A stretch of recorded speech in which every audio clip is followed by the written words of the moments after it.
बिस्मिल्लाहिर्रहमानिर्रहीम। अस्सलामुअलैकुम नाजरीन कराम, नई वीडियो में आपको खुश आमदीद कहते हैं।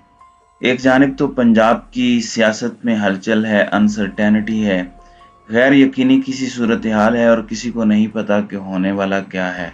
पंजाब मैदान जंग है, एक जानिब कप्तान है तो दूसरी जानिब पूरा निज़ाम है और वज़ीर आला हाउस के सील होने, वहाँ पर इस वक्त कंटेनर पहुँचाने की इत्तलाआत भी हमें मौसूल हो रही हैं। लेकिन होना क्या है? परवेज़ इलाही का इस्तीफ़ा, गवर्नर राज या अदालती जंग? इस हवाले से पीडीएम ने 3-4 ऑप्शन फाइनल कर दिए हैं और ये 3 से 4 ऑप्शंस हैं जो एक्सरसाइज किए जाएंगे, यानी 3 या 4 जानिब से कप्तान पर हमला किया जाएगा। इस सब के अंदर डीजी आईएसपीआर का एक बयान भी सामने आया है। ये नए डीजी आईएसपीआर हैं, मेजर जनरल बाबर इफ्तिखार के बाद इन्होंने अपना ओहदे का चार्ज संभाला है और इन्होंने सर कुचलने का पैगाम भी जारी किया है। इस पैगाम पर भी बात करेंगे। सबसे पहले इस वक्त जो सूरत हाल बन चुकी है पंजाब की और जो हालात इस वक्त नज़र आ रहे हैं, अनफॉर्चुनेटली हालात बहुत तेज़ी से तसादुम की जानिब बढ़ रहे हैं। परवेज़ इलाही का इस्तीफ़ा आएगा, गवर्नर राज लगेगा, पीडीएम इस वक्त क्या कर रही है, इमरान खान की स्ट्रेटजी क्या है। जबकि दूसरी जानिब पाकिस्तान तहरीक इंसाफ ने कौमी सलामती के इस्तीफ़ों पर एक नया प्लान बना लिया है और कप्तान की एक नई हिकमत अमली भी सामने आ चुकी है। और इसमें क्या करेंगे? पहले तो पेश होना था, अब यहाँ पर कुछ चीज़ें हैं। हमने पूरी कौम ने देखा कि पाकिस्तान मुस्लिम लीग नवाज और पीडीएम की जमातें क्या कहती थीं कि आप असम्बलियाँ तहलील कर दें, हम इलेक्शन करवा देंगे। हम तो तैयार बैठे हैं, सिर्फ 2 सूबों में इलेक्शन होंगे और अब ये इलेक्शन से भाग रहे हैं। इसकी सादा सी वजह यह है कि फौरी इलेक्शन नामुमकिन का राग अलापा जा रहा है। इसहाक डार को सदर मुमलिकत के मेहनत तरले करने भेजा जाता है कि मुआशी हालात इजाज़त नहीं देते कि इलेक्शन हो सके। असल वजह यह है, फौरी इलेक्शन इसलिए नहीं हो सकते कि इमरान खान की मकबूलियत ये नहीं गिरा पा रहे। फेक ऑडियो, फेक वीडियोस की गेम जारी है। अदालतों से इमरान खान की नाअहली में अभी थोड़ा सा वक्त है, क्योंकि कुछ लीगल प्रोसीजर्स पूरे करने होते हैं और इस तरह से वाइस वर्सा नवाज शरीफ की वापसी भी इतनी जल्द मुमकिन नहीं है। और नवाज शरीफ का वापस आना तो ज़रूरी नहीं है, सिर्फ नवाज शरीफ का अदालतों से सुरखरू होना ज़रूरी है। तो इस मुल्क का बेड़ा गर्क होता है, हो जाए, लेकिन फौरी इलेक्शन नहीं हो सकते। अब स्पीकर कौमी असम्बली की अगर बात की जाए तो स्पीकर कौमी असम्बली लगातार झूठ बोलते रहे। पाकिस्तान तहरीक इंसाफ का ये मौक़िफ़ है कि हमने जब इस्तीफ़े दे दिए तो आप इस्तीफ़ा मंजूर क्यों नहीं कर रहे। इसके बाद एक ऑडियो भी आई जिसमें यह बात वाज़ेह हो गई कि ये जो इस्तीफ़े इन्होंने सिलेक्टिवली 7-8 हलकों के मंजूर किए, वो बदनीयती पर मबनी थे। इमरान खान ने उनके प्लान को जबरदूस किया और सारे हलकों से खुद खड़े हो गए। अब स्पीकर साहब कहते हैं कि मुझे पीटीआई के कुछ अरकान कॉलें करके कहते हैं कि हमने तो ज़बरदस्ती ये इस्तीफ़े दिए, ये मंजूर ना कीजिएगा, मैं तो इसलिए ये मंजूर नहीं कर रहा। पाकिस्तान तहरीक इंसाफ ने इसका तोड़ अभी तक तो यही सोचा है। शाह महमूद कुरैशी स्पीकर कौमी असम्बली को ख़त लिख चुके हैं, उन्हें मौसूल हो चुका है, वो वक्त नहीं दे रहे। सारे एमएनएज़ को इकट्ठा किया जाए और खैबर पख्तूनख्वा हाउस में फिर वो इकट्ठे कौमी असम्बली सेक्रेटरीट वगैरह में जाएं, वहाँ पर जाकर मामलात करें। लेकिन कौमी असम्बली में पीटीआई के अगर इस्तीफ़े मंजूर नहीं किए जाते तो इसका भी प्लान बी इमरान खान ने तैयार कर लिया है और पाकिस्तान तहरीक इंसाफ के ज़राए बता रहे हैं कि इसके बाद अब वो सुप्रीम कोर्ट ऑफ पाकिस्तान जाएंगे कौमी असम्बली के इस्तीफ़ों के मामले पर। ऑनरेबल सुप्रीम कोर्ट और चीफ जस्टिस ने कहा था कि आपकी तो असम्बलियों में वापस आपको चले जाना चाहिए, वहां पर जाकर अपने कॉन्स्टिट्यूशनल राइट्स एक्सरसाइज करें, कॉन्स्टिट्यूशनल रिस्पॉन्सिबिलिटीज। अब अगर कौमी असम्बली वापस जाते हैं, उसके बाद आइन इस्तीफ़ा देने की इजाज़त तो देता है, तो अगर वो इस्तीफ़ा दे दें तो इस्तीफ़े क्यों मंजूर नहीं हो रहे, ये एक बहुत बड़ा सवाल है। इसमें अदालतों का इम्तिहान भी शुरू हो जाएगा। जबकि दूसरी जानिब लाहौर में इस वक्त मंडी लगी हुई है और जोड़ तोड़ हो रहा है। पाकिस्तान तहरीक इंसाफ के कुछ लोगों को तोड़ने की कोशिश हो रही है। अब एतमाद का वोट लेने का हुक्म जो गवर्नर का है, उसे स्पीकर पंजाब असम्बली ने गवर्नर की रूलिंग को उड़ा कर रख दिया है।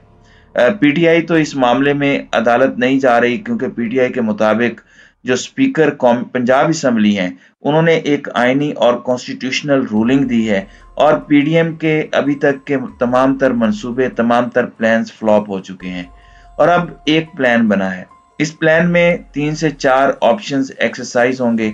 एक ऑप्शन ये है कि गवर्नर पंजाब चीफ मिनिस्टर को डी नोटिफाई कर दें। इसमें वो कहेंगे कि परवेज इलाही ने अपनी जिम्मेदारियां पूरी नहीं की, क्योंकि वो एतमाद खो चुके हैं। मैंने उन्हें कहा कि आप एतमाद का वोट लें, वो इससे भाग चुके हैं, इसलिए फिर उन्हें डी नोटिफाई किया जाएगा। दूसरा ऑप्शन ये है कि परवेज इलाही को मनाया जा रहा है। काफ लीग का एक अहम इजलास भी होना है, 10 एमपीएस ने इसमें शिरकत करनी है, लेकिन दूसरी तरफ काफ लीग उन 10 लोगों को तोड़ने की कोशिश भी कर रही है। परवेज इलाही को कन्विंस किया जा रहा है, और उनके लिए ऑप्शन ये है कि आप सीएम शिप से इस्तीफा दें, आपको दोबारा सीएम बना देंगे अगले 6-7 महीने के लिए। परवेज इलाही ये कर भी सकते हैं, क्योंकि वो सीएम शिप छोड़ना नहीं चाहते। उन्हें पता है कि इसके बाद मौका नहीं मिलना, ये लास्ट चांस है। लेकिन उनका बेटा मोनिस पब्लिक प्रेशर और पब्लिक पल्स के तहत अभी तक उन्हें रोके हुए है। अभी तक का लफ्ज जो है वो बड़ा इंपॉर्टेंट है। अब तीसरा ऑप्शन ये है कि असम्बलियां डिसॉल्व नहीं हो सकती, और ये सारा मामला हाई कोर्ट और सुप्रीम कोर्ट पहुंचना है ultimately.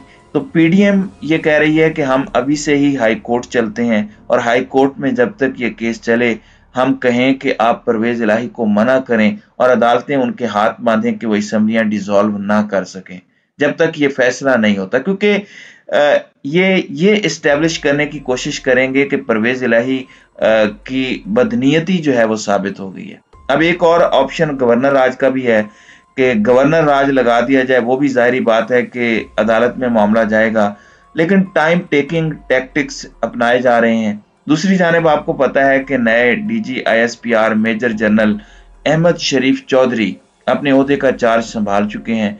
Major general Babar Iftikhar corps commander Karachi के ओहदे पर फायज हो चुके हैं, वो लेफ्टिनेंट जनरल हो चुके हैं। उन्होंने अब जो है वो संभालनी है कराची की। अब नए डीजी आईएसपीआर आए हैं, और अभी जो दहशतगर्दी का वाकया हुआ उसके बाद ज़रार यूनिट के एसएसजी कमांडोज ने 20 मिनट में पूरा मामला फिनिश किया। बन्नू सीटीडी कंपाउंड में जो ऑपरेशन हुआ उसमें 25 दहशतगर्द हलाक, जबकि 7 दहशतगर्दों ने हथियार फेंके और 3 को गिरफ्तार किया गया, जबकि 3 एहलकारों ने जामे शहादत नोश किया। 18 दिसंबर को बनु कैंट के अंदर वाक़ सीटीडी कॉम्प्लेक्स में जेरे हिरासत दहशतगर्दों ने ड्यूटी कांस्टेबल को काबू किया, और असला छीनने के बाद दीगर जेरे हिरासत 34 साथियों को आज़ाद कराया था, जिसके बाद तमाम दहशतगर्द बाहर निकले और माल खाने से मजीद असला लेने के बाद फायरिंग की। दहशतगर्दों ने 18 दिसंबर को कंपाउंड पर कब्जे के फौरी बाद सीटीडी कांस्टेबल को शहीद जबकि 2 को जख्मी किया था, जो दौराने इलाज जानबर ना हो सका, जबकि जूनियर कमिश्नर्ड ऑफिसर को यरगमाल बनाकर रियासत से अफगानिस्तान तक महफूज रास्ता फराहम करने का मुतालबा किया। फायरिंग की आवाजें सुनते ही सिक्योरिटी फोर्सेस की भारी नफरी कंपाउंड पहुंची, जहां 18 दिसंबर को 2 तरफा फायरिंग के तबादले में 2 दहशतगर्दों को जबकि 3 को हलाक, जबकि 3 को गिरफ्तार किया गया। इलावा अजीज सिक्योरिटी फोर्सेस के 2 एहलकार जख्मी हुए। डीजी आईएसपीआर ने बताया कि हथियार ना फेंकने पर 20 दिसंबर को सिक्योरिटी फोर्सेस ने तूफानी एक्शन किया, जिसके नतीजे में 25 दहशतगर्द हलाक जबकि मजमूई तौर पर 10 गिरफ्तार हुए। तो ये एक बहुत बड़ी खबर है इस पॉलिटिकल मैस के अंदर, जो आपके सामने रखना जरूरी थी। तो नाज़रीन कराम, आपकी इस वीडियो के हवाले से क्या राय है? अब अपनी राय का इजहार कमेंट सेक्शन में जरूर कीजिएगा।